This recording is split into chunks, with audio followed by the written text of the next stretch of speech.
Hi everyone, my name is Clara Rodrigo. I'm a clinical psychologist and IFS consultant based in Madrid, and I run a clinic called ACERCA de Psicoterapia.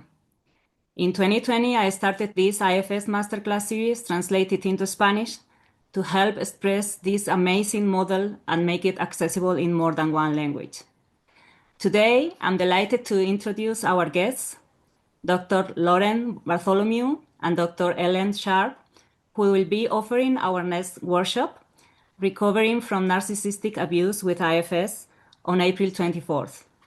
Hello, Lauren. Hello, Ellen. It's a Hello. pleasure. It's a pleasure to have you here with us today.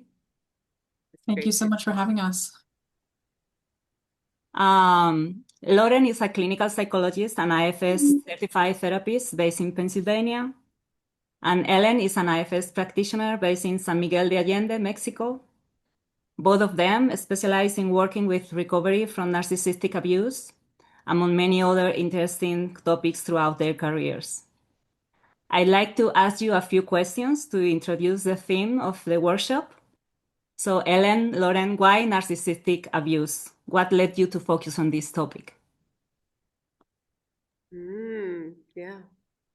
Personal experience for starters. I mean, it's definitely my journey that led me to IFS. I was really obsessed with reading about narcissistic abuse recovery and got a little frustrated with it at a certain point that it described it really well, but when it got to how to heal, that was less clear to me.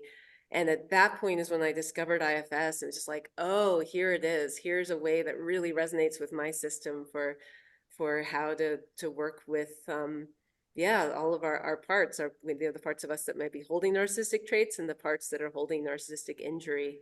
um so personal followed by professional experience of like, you know, teaching what your system needs to know. Wow, thank you for sharing about your personal history. Lauren, Yeah, what about you? mine was very similar. The personal experience, um, and both, in my family of origin and then also in romantic relationships. When love looks like emotional abuse and narcissistic abuse, we tend to kind of find that then in our romantic relationships.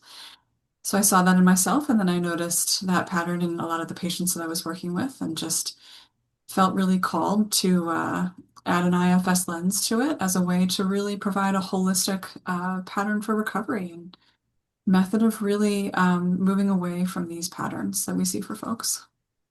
Yeah, and thank you for that because I think the world need this kind of recovery through IFS, through the IFS lens.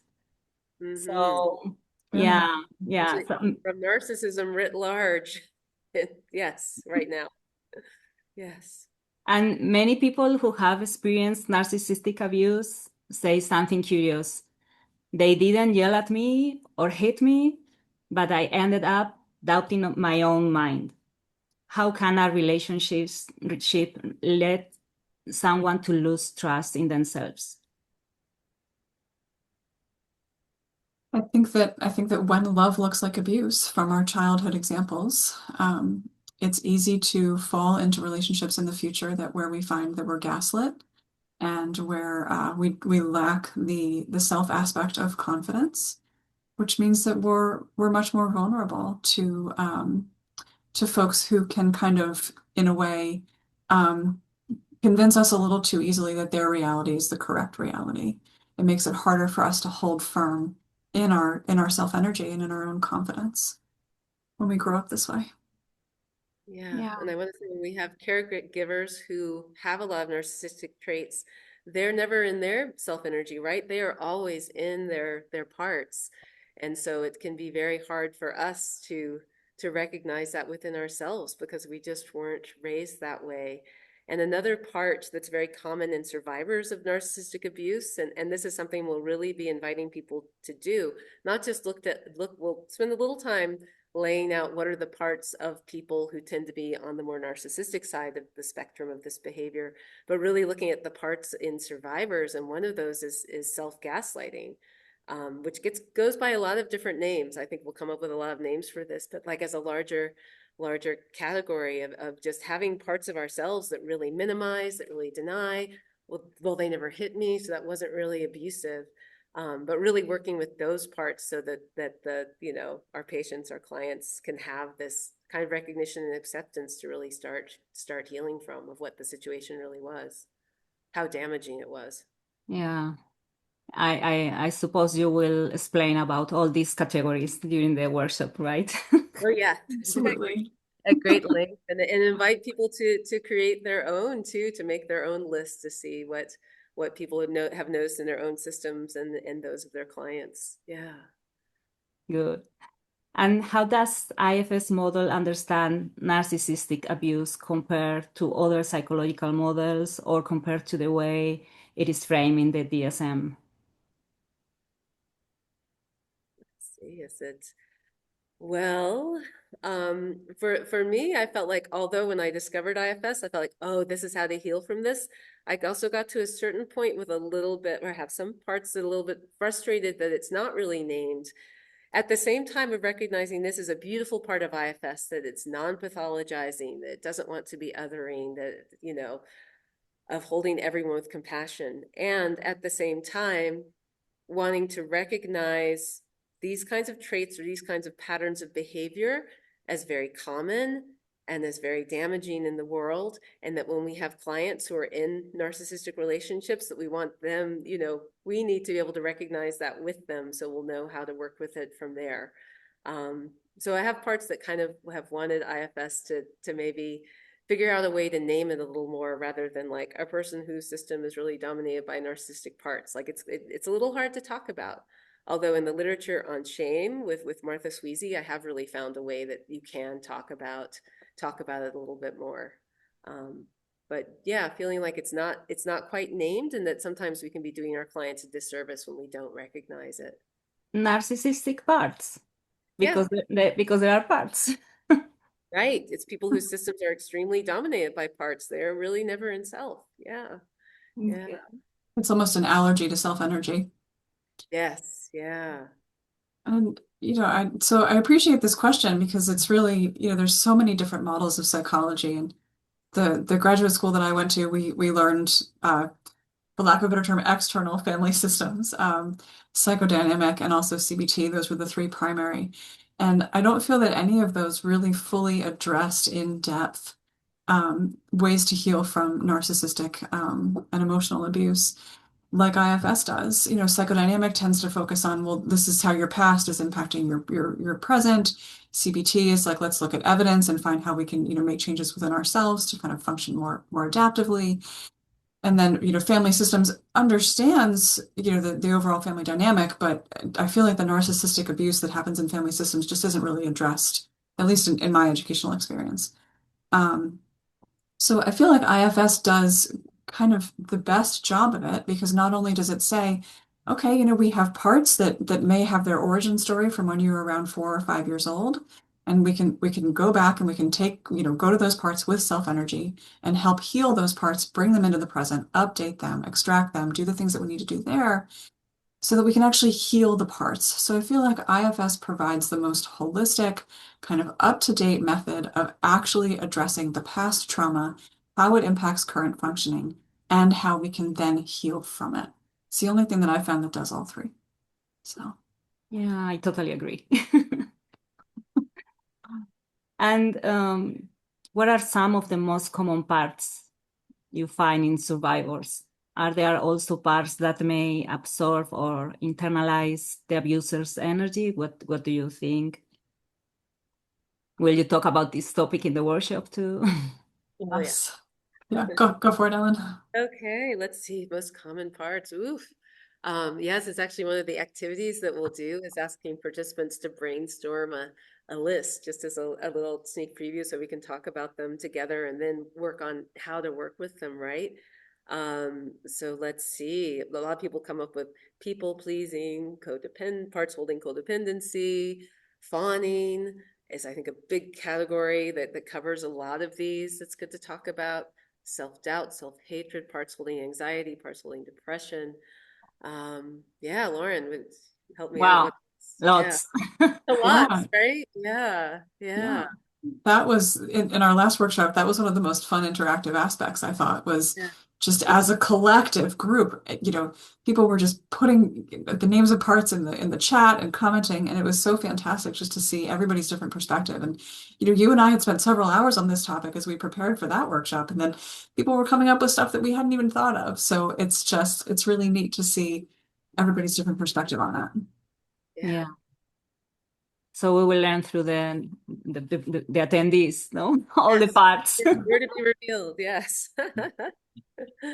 And then the question about absorbing the abuser's energy, that's another thing that we cover. It's the idea of what used to be called reactive abuse, but is now has a different term that is, of course, escaping me at the moment. Crap. I didn't mention that part. Like a really brutal inner critic is very common among survivors, right? Yes. Like that, working with that, the way that we police ourselves after, having been given very narrow strictures of how we could be as little ones, right? So working with those critic parts. Perfectionism is another one. Yeah.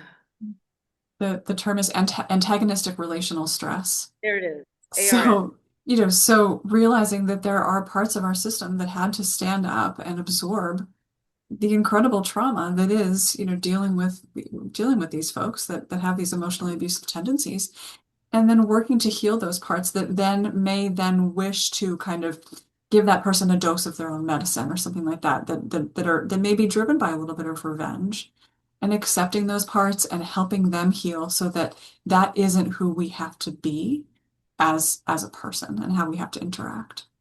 And to recognize that we have those parts, right? That there are moments where we really, internalize this and act like abusers in the world, and how to heal them so that we don't have to do that. And right. Yeah, those parts that are trying to recover the power, Yes. that they lost. Right? Yeah.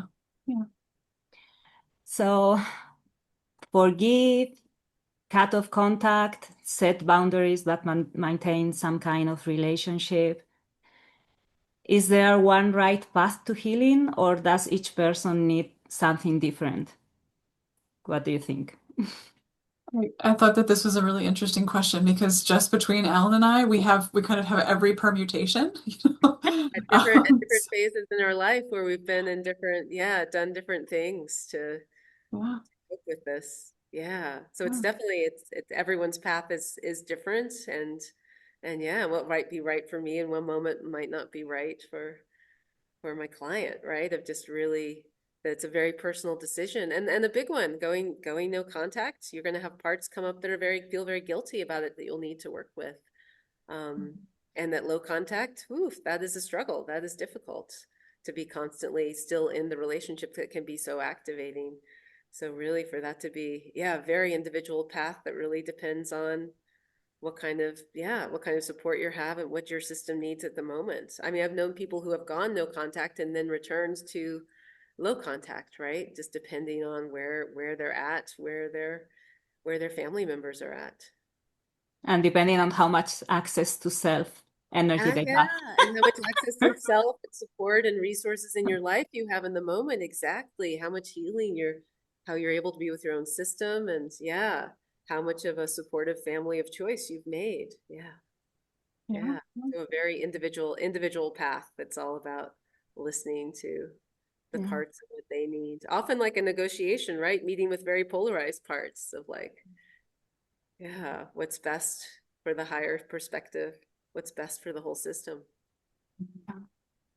And I think in our role as therapists and as practitioners, it isn't our job to make that decision for folks clearly, but it is our job to stand with them, whatever decision they make, and help bolster them and help support them, and help them figure out what parts they need healing and what aspects they need to move from in these relationships to be most successful and most at peace. Yeah. Okay. Very interesting. Thank you. And when therapists begin working with survivors of narcissistic abuse, what shift in perspective might they need in order to avoid pathologizing their clients and instead understand the internal strategies those clients developed in order to survive? Yeah, this one is tough. I know that there's a lot of survivors out there who have been re-traumatized by therapists. I think as therapists, one of our roles is to kind of always have the question in our minds, eh, do I have all the information here? Do I know everything about this person that my patient is discussing? And how can I provide the benefit of the doubt that maybe this is a systemic issue, maybe this is a family issue, maybe this is another person issue, rather than assuming, well, you just need better boundaries and you just need to communicate more healthfully. Because those statements are they're kind of they those statements can be very re-traumatizing for folks. So really kind of keeping an eye out for the narcissist playbook, for lack of a better term, that many of them seem to pull from. So if you're noticing themes of what your patient is saying, they're experiencing in this interaction with somebody, being aware of that and saying, this is what could be going on. Do I need to look at a larger systemic issue here? It's really important. Hmm. And I feel like fortunately coming from an IFS informed perspective really helps with this, right? Of like was really listening to our clients and when what their parts are doing, why they're doing that, right? How are they trying to help? And just holding them all with so much compassion, right? Of just like recognizing this. And then what you said too of like Lauren from the narcissist playbook, right? Of like if you're hearing that your clients are like, oh, maybe it's just me, maybe I'm too sensitive, maybe I shouldn't be so like just really, really having our ears attuned to the kinds of things that survivors say so that we can make sure that we are being most helpful and not sending them into situations, that could be re-traumatizing, like how to really listen to the whole system in a self-led way. Mhm. Yeah. I think IFS will help with this, no? With Yeah, this kind of question, not traumatizing yeah. people, no? And also, I can imagine that it must be really challenging to work with narcissistic people with narcissistic parts, people that has suffered from narcissistic abuse. Must be really difficult for those therapists, no, to work with these clients. So maybe we can discuss on this too in the workshop. We will Well, see. I think fortunately, people who have more narcissistic parts, not fortunately, unfortunately for the world, but they are not often our clients, right? Or they don't stay our clients for very long. They don't seek help. Like they don't have the capacity to self-reflect that is really what makes people successful in therapy, right? So they just, they peel off. Like, so Quickly. for better or for worse, better for our systems, worse for the world. Yeah, but Yeah. yeah. So that we And do and in find survivors who are the ones who are in our offices. Yeah, yeah, I really agree. And as in our roles as practitioners and as therapists, knowing thyself and knowing, okay, if I feel like I'm sitting across from somebody who, may be moving from more narcissistic parts than I can handle, I need to be able to refer that person out because that's the ethical way to handle that problem. Yeah, Yeah. yeah, Situation, I should say, not a yeah, problem. yeah, And compassion is the only way to relax those parts. So yeah, I think IFS is the perfect model. yeah. Yeah. And finally, because I don't want to take more time from you, would you like to share a bit about how you plan to structure this course? Yeah, yeah. So there's going to be, well, it's going to be very carefully choreographed with different types of activities. So we have a lot of variation between some really juicy didactic parts that share information, and then a lot of experiential activities that ask people to self-reflect. You do some journaling, you do some sharing, so that it won't be boring. There'll be a lot of different addressing a lot of different learning styles that we know people have, different ways of absorbing information. And I also just want to say I'm so excited that it's going to be in Espanol because I live in Mexico. I know very few IFS practitioners here. And just like the rest of the world, like I see so much need for it, right? So I'm just extremely excited to be part of producing something that can be shared. Yeah, in inglés y en español, right? Sí, por favor. Otro recurso. Sí. Sí. And este es uno de las cosas por las que hago esta masterclass, ¿no? Para que haya también en español. Sí. That's why I'm doing this masterclass, so we can have more things, more topics that we can talk about in Especially in Spanish. especially in this topic, because I started off as an anthropologist, and I really thought that maybe that certain things were just Western categories of suffering, but no, it is transcultural, it is Of course. transnational, it is everywhere at all levels of Yeah. society. And maybe Mhm. we will have to talk about legacy burdens on narcissistic parts too, Yeah. regarding this. Yes. We will a little bit. We're going to touch on that. Yeah. Yeah. Anything else, Lauren, you want to add? Yeah, it's going to be experiential and informative, and we hope a lot of fun. Yeah, and you will do a demo together, right? We are. We're going to work with each other's parts, and yeah, find some of the parts typical of survivors of narcissistic abuse to share. Yes. It will be great. Sharing our own systems. Yeah. So yes, that will be another thing that will be in it, a little bit of demo. Yeah. So thank you very much, Ellen and Lauren, for your Thank time and for bringing this adaptation for working with narcissistic abuse through the lens of IFS, the IFS model. We look Yeah. forward to seeing you on April 24th for this masterclass. Thank you so Thank you much. so much. Thank So you. excited See to you hear you. soon. Okay. Bye.